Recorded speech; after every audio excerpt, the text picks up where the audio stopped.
I have used the Samsung S23 Ultra for almost 2 years and I would like to share my experience with it. With the release of the upcoming S25 Ultra, I thought now would be the perfect time to make this video. Please note that I have already sold my S23 Ultra to purchase a DJI Pocket 3 for my travel vlog and other video. This means I won't be making any follow-up video and all the footage and photo you see here are what I captured before selling the device. I'll be mainly focusing on the camera experience and will also touch on other things I like and dislike about the phone. With that said, let's begin by talking about the design. Borrowing the design from the S22 Ultra and earlier Note series, this phone features a very boxy design that sets it apart from other devices. While it looks unique, the sharp and angular edges are a deal breaker for me as they make it uncomfortable to hold. The corners poke your palm a lot, and even with a case, the experience doesn't improve much compared to the rounded design of most other phones. You may have noticed that the color I had was the limited edition. While I think it's the best color option, the side and bottom frame tend to peel easily. Although this isn't a big issue if you're using a case, it becomes problematic when reselling the phone. Overall, the design isn't very practical for everyday use due to its lack of comfort. Beyond the design, the S23 Ultra uses a customized version of the Snapdragon 8 Gen 2 chipset exclusive to this model. It's capable of running most games at the highest setting. Depending on your environment, you may thermal throttle, but the device doesn't overheat as much as phones using the Snapdragon 8 Gen 1. Even after nearly 2 years of use, the performance remains smooth and reliable. Now, let's move on to the most exciting aspect, the camera. While I'm not expert in photography or videography, I'll do my best to summarize the camera experience.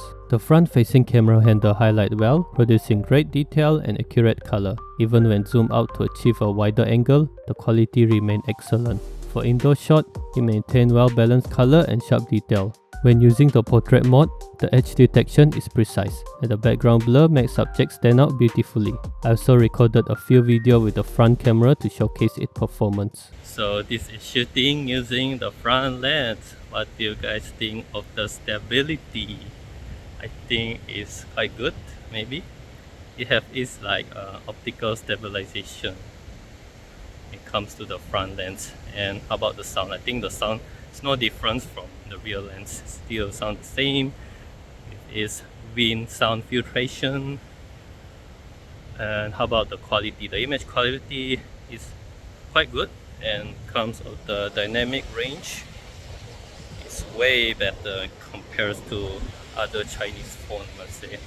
Because when it comes to Chinese phone, normally if you do like this kind of situation, you tend to prioritize your face, and that one get completely blown out the sky. At least comes to all Chinese phone. But right now the Chinese phone is keeping up to Samsung and Apple quality. So, what do you guys think?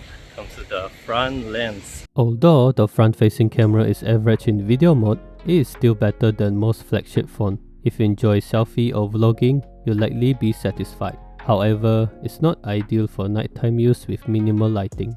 And this is how it looks like when using the front-facing camera, which is even more worse quality. What do you guys think? I'm not sure you guys can notice, but there's a lot of grain in using the front-facing camera. That's why sometimes I don't advise using it. But if you don't know how to frame properly, then I guess no choice, you have to use front-facing camera. So yeah, this is under not extreme low light condition, but yeah, to give you an idea. So this is a bit of light, so I think the quality is a bit better, but not as good as compared if you use the rear lens. For the rear lens, the S23 Ultra is the first phone to feature a 200 megapixel main lens. However, while impressive on paper, the telephoto lens is a letdown with only 10 megapixel, especially when compared to other flagship phones with 50 megapixel or larger sensor. I tested all the lenses from the ultra wide to the 10x periscope zoom. For daytime shot using the 4 lenses, there's a noticeable color shift, especially with the 10x optical zoom, which can make image appear washed out. The slight variation in white balance and exposure between lenses aren't too drastic, though the phone handles bright sunny conditions well. Portrait mode performed on par with the iPhone, offering excellent edge detection and subject separation. Landscape photos are equally impressive. However, using the periscope lens is best done in manual mode to tweak ISO and shutter speed for optimal result. The much touted 200 megapixel mode feels more like a gimmick. Without sufficient lighting, image can turn out dark. I typically stuck with the 50 megapixel mode for balance between image quality and storage space. Interior shots are handled well, producing pleasing images, and macro shots are particularly impressive with excellent detail and color accuracy. When it comes to video, the S23 Ultra ranked among the top 5 smartphones for videography. While the iPhone remained the gold standard for video, the S23 Ultra produced high quality footage with good dynamic range and balanced highlight. If you've seen my previous vlog, they were all shot using this phone. This is daytime video. I'm shooting using one hand. How is the stability? I would say the stability is on par with iPhone, even though iPhone is a bit better, I must say, in terms of stability. But nonetheless, what do you guys think about the sound quality?